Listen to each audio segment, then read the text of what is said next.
मित्रों नमस्कार। कल की तरह से जैसे कल हमने आपको बताया, आज एक ऐसा ही इतना अच्छा विषय है जो भी मेरे विद्वान अधिवक्ता बंधु, जो मेरे प्रशिक्षु अधिवक्ता बंधु, उनके साथ साथ मेरे जो भी ऐसे पक्षकार विपक्षकार जो हैं, जो लगातार negotiable instrument act means section 138 NI act के किसी भी केस में ऐसा सफर कर रहे हैं कि वर्षों हो गए उनको माननीय न्यायालय में योजित है वाद, और किसी भी प्रकार से उस वाद में ऐसी प्रोसीडिंग अमल में नहीं ला पाई जा रही है कि उसको शीघ्रता के साथ उसका निपटान हो सके। तो मैं उन समस्त अपने विद्वान जनों से अपेक्षा और आशा करता हूं कि उनके लिए बहुत एक मुफीद और बहुत एक अच्छा ऐसा वीडियो है कि जिसका निश्चित रूप से वो अनुकरण और अनुसरण करें तो माननीय न्यायालय में अपनी प्रतिष्ठा का और अपनी विद्वता का निश्चित रूप से परचम लहरा सकते हैं, और अपने उस पक्षकार का जो एक बेबस आंखों से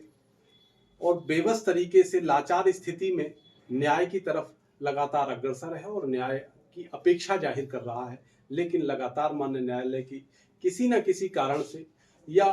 विपक्षी अधिवक्ता की विद्वता के कारण लगातार वाद खिंचता चला जा रहा है। तो उनके लिए सबसे महत्वपूर्ण है, उनके लिए इतनी महत्वपूर्ण है कि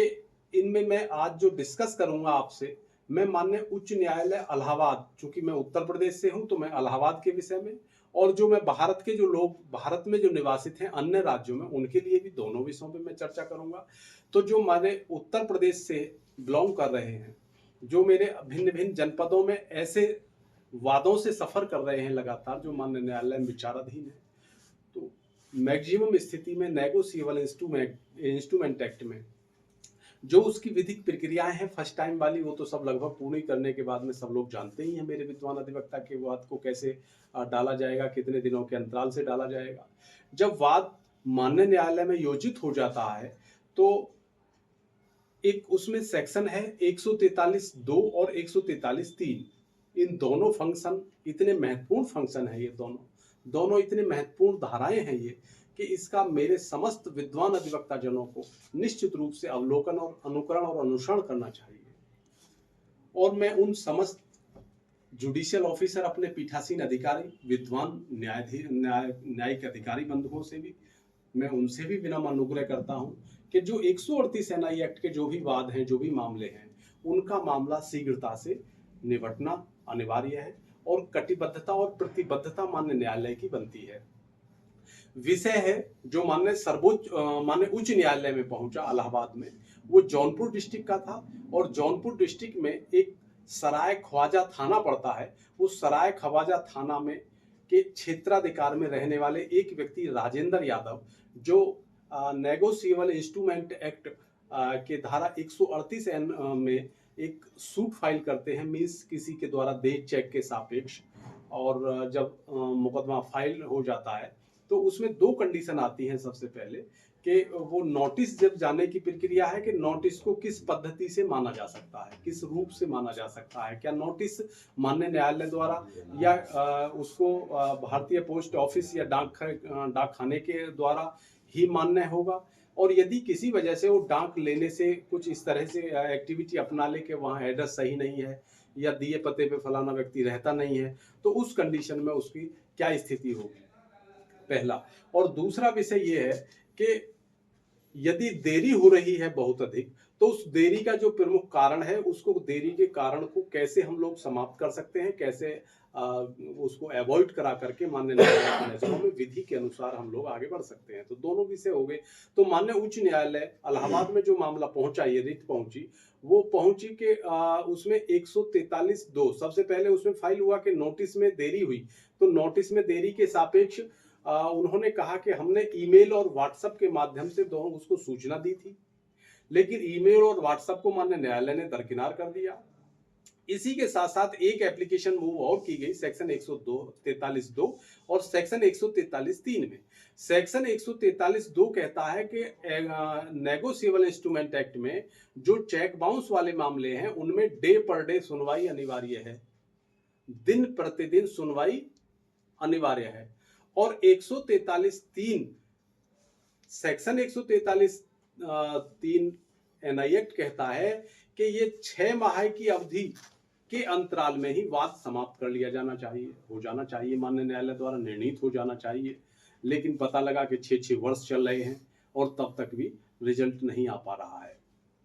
तो दोनों एप्लीकेशनों को खारिज कर दिया गया, माननीय उच्च न्यायालय गया और माननीय उच्च न्यायालय में नेचुरल साइटेशन नंबर, मेरे जितने विद्वान अधिवक्ता हैं सब ध्यान देंगे और जितने मेरे पीठासीन अधिकारी ऑफिसर सुन रहे हैं वो भी सब ध्यान देने की बात है। इसमें नेचुरल साइटेशन नंबर 49/414 AH 2024 और court number 93 case application under section 482 of 87/11/2024 file हुआ, जिसमें एप्लीकेंट राजेंद्र प्रसाद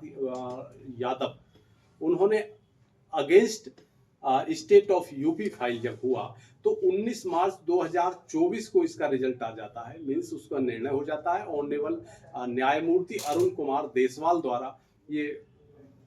क्लियर हुआ, निर्णित हुआ 19 मार्च 2024 को। और इसमें माननीय उच्च न्यायालय इलाहाबाद ने माननीय सर्वोच्च न्यायालय नई दिल्ली द्वारा प्रतिपादित एक विधान, कौन सा विधान, Bharatiya bank association and others versus Bharat Sangh means union of India and others,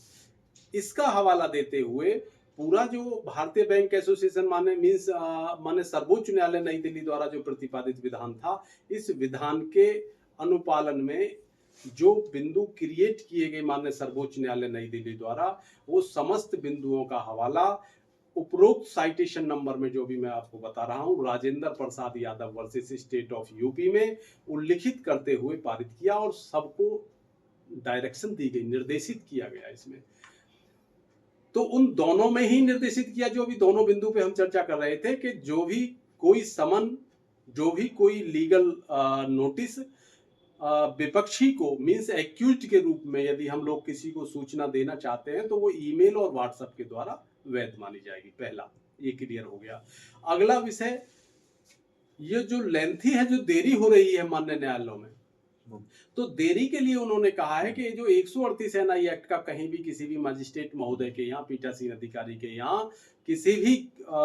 level पे कोई मामला फाइल है तो उसकी डे पर डे सुनवाई सेक्शन 143(2) एनआई एक्ट में खुद लिपिबद्ध है। तो एक्ट के अकॉर्डिंग उसमें डे पर डे सुनवाई में कोई प्रॉब्लम नहीं है। उसके लिए माननीय उच्च न्यायालय या माननीय उच्चतम न्यायालय जाने की कोई इतनी बड़ी आवश्यकता नहीं होनी चाहिए, निचले स्तर पर ही उनको सुनवाई योग स्थिति उत्पन्न करनी चाहिए। अगला विषय, इसी में 143(3) एनआई एक्ट में जो निर्दिष्ट किया उन्होंने,